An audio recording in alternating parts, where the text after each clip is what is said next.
Many thanks for staying with us. You're still watching New Dawn on Ogun State Television. Now, from economy to something that concerns the media.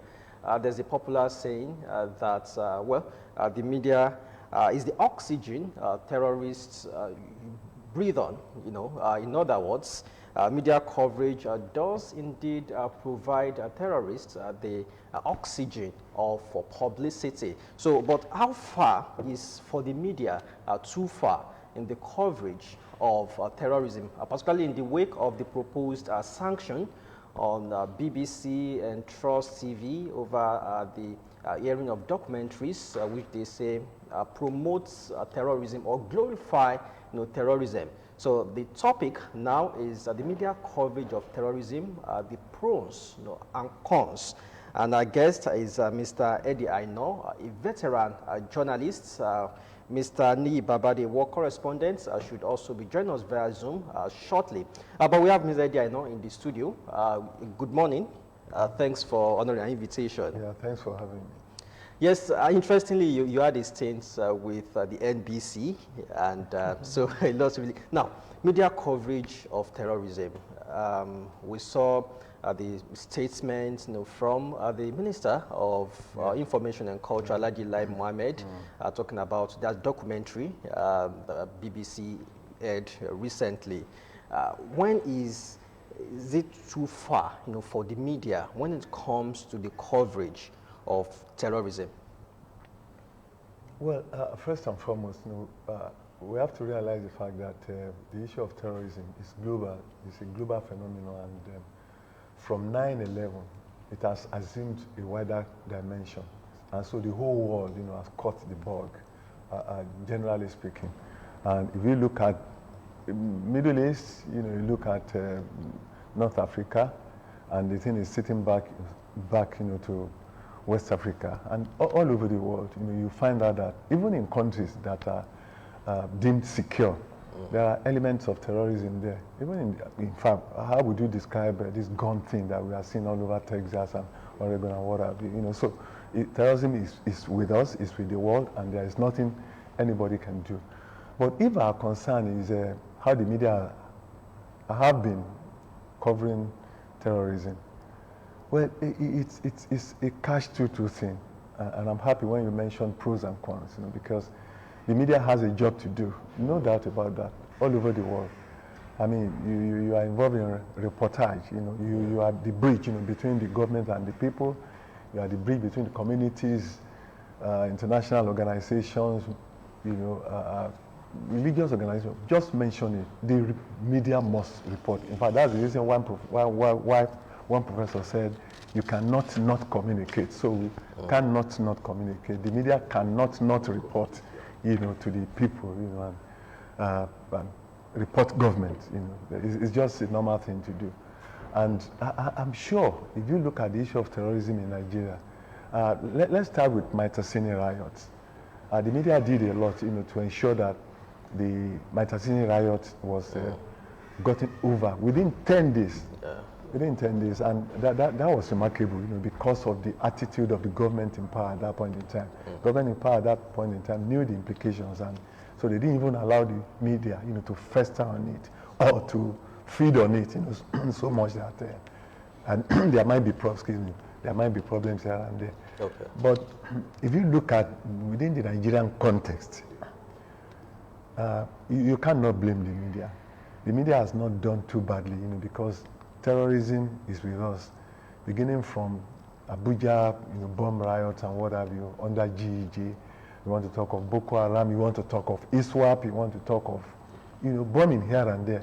So the media cannot afford not to tell the people what is happening, not to cover, bombings, not to cover suicide, because that's what we have on our plates at the moment, beginning from 2014, 2015. So I'm not sure the media had gone beyond what it ought to do. Okay. If you look at what is happening, are you saying the media should not report terrorism? No, because the media has the right, to report terrorism as it has the right to report developmental objectives. And that's the reason why even within the context of NUJ, we are talking of developmental journalism. But if you talk of developmental journalism, you must talk of the other side of it, in fact, which makes news all over the world. Okay, well, please do hold your thoughts. I think Mr. Niyi Babadi, a war correspondent, has joined us via Zoom. Good morning, Mr. Babadi. Good morning, people in the house. I salute you, sir. Good morning. Okay, good morning. Well, we're looking at media coverage of terrorism acts, the pros and cons, particularly in the wake of the proposed sanctions of BBC and Trust TV, for hearing a documentary which is said to glorify terrorism and banditry. So, I mean, what is the responsibility of the media when it comes to the reportage of terrorism? What are the restrictions? You have covered war, you've worked with CNN, Al Jazeera, you've gone to tough terrains. So what are the restrictions? Let me thank you very much, but I will address us as a Nigerian first. Our problems are fundamental. What do I mean? If instead of, you remember what late Kensaruwi was said. He said, when he was sentenced, he said, instead of, I passed a message, instead of addressing the message, they are chasing the messenger. It is easier for them to catch up with the messenger and kill the messenger, but the message will linger for life. Right?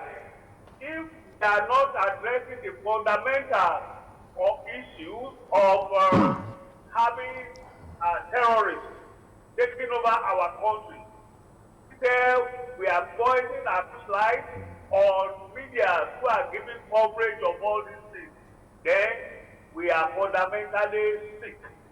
I'm sorry to use that word. I remember when you recollect when I came to your studio, I told you the story of how this terrorism thing started. It was in Bauchi that I went and I saw the day Yusuf was killed. I was there when he was killed, when they were then discovered Boko Haram. And I remember the guy said, some people said they were going to be back, and we thought it was a joke. And here we are now. See what Nigeria is now subjected to. Covering wars all over the globe. There is a training we call hostile environment training in journalism, which is what you have to go through before you are sent to cover war and dangerous environments like this Boko Haram and what have you. It is the duty and responsibility to go and cover and put this out for people to learn, for people to know, and people to be prepared. All right?